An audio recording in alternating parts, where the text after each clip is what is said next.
Let's go over the 7 government sales techniques that you're probably doing wrong. So, the first one is just that branding matters.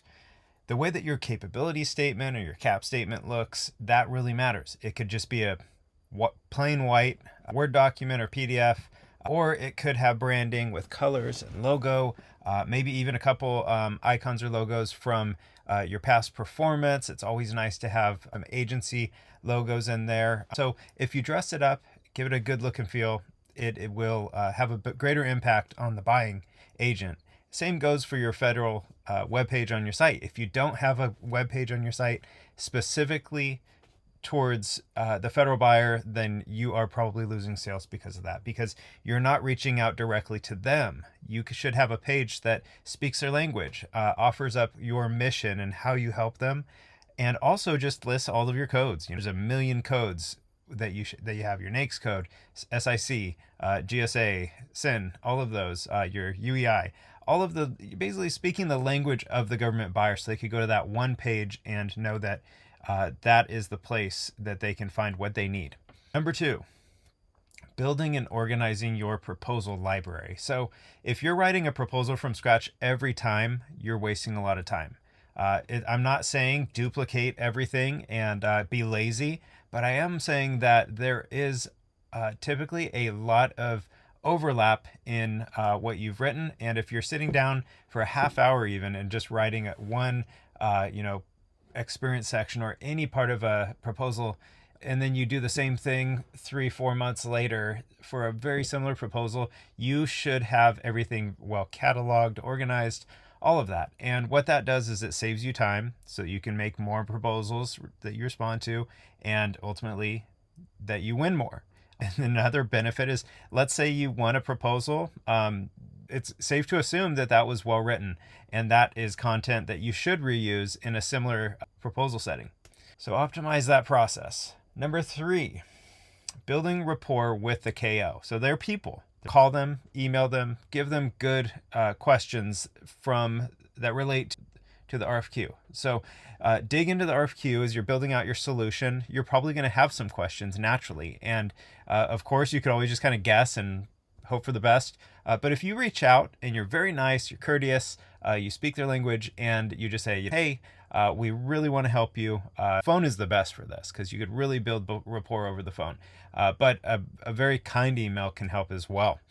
So try to get in touch with them, whether it's by phone or email, and just build a rapport so they know your name, they know your company, all that stuff. Also, you can LinkedIn stalk them. Why not? Maybe they went to Ohio State and you want to talk to them about football because Alabama is going to beat Ohio State in the championships next year or something like that. So you can always kind of build some rapport that way and just treat them like people. Talking about where you located. Oh, the weather's terrible there right now. It's been a really bad season. All that kind of stuff. Just lets them know you're a nice person and that, you're trustworthy. So next one, number 4, is learning what the buyer's preferred vehicles are for your sector. So if you're IT, professional services, scientific equipment, whatever you sell, products or services, do your homework and research what buying vehicles are out there, whether it's GSA multiple award schedule program, which covers a lot of ground, or a specific GWAC, Oasis, Alliance, Stars. Maybe there is a BPA or a handful of BPAs that you can wait for that window to open and go after.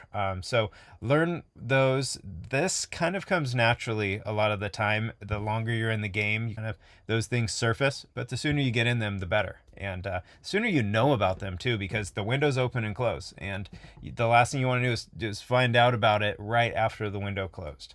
Number 5 is to become a specialist, or at least at an intermediate level, in a price to win strategy. So Google that, read books on it.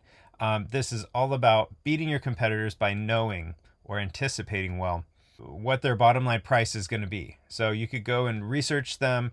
You can oftentimes pull their price list from GSA and build a mock quote from their perspective, and then just kind of figure out, okay, this is where I think they're going to come in at.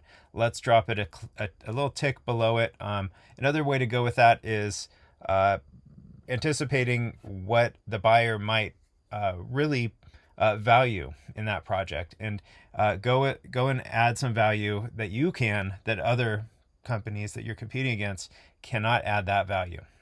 So that could be a number of things.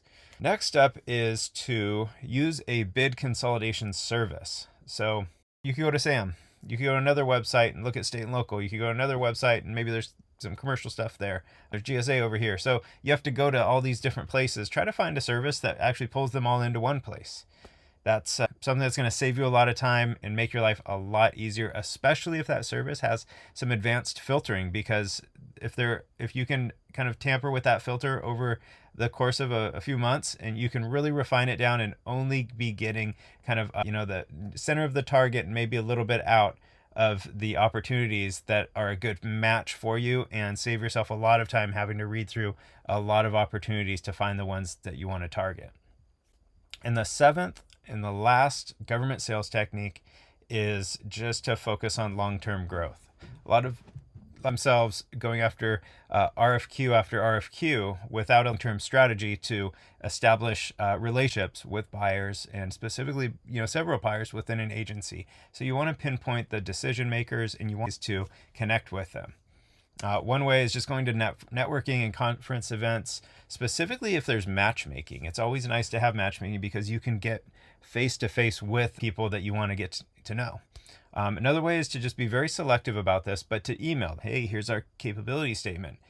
We do this and we're really good at this stuff. If you want to learn more, we're happy to educate you and fill you in on it. Maybe there's something we could do together. But yeah, having several emails, touch points, stuff like even just picking up the phone. You could drop by their office if it's somebody that you absolutely need to know for your business to really excel and land a really big contract. Maybe there's an event that has it and you're better than them. That buyer needs to know about you. So do what it takes to have that long-term growth strategy as well, and not just go after every RFQ that comes along. So those are the 7. I hope you're at least doing a couple of them. Hopefully you're doing a good number of those well. But if you put all those together, you have a very, very solid government sales approach. Now, I do have some good news, and it's that we do all of these for you with our GSA Accelerator service. If you're always wondering what the successful government contractors are doing, this is basically it.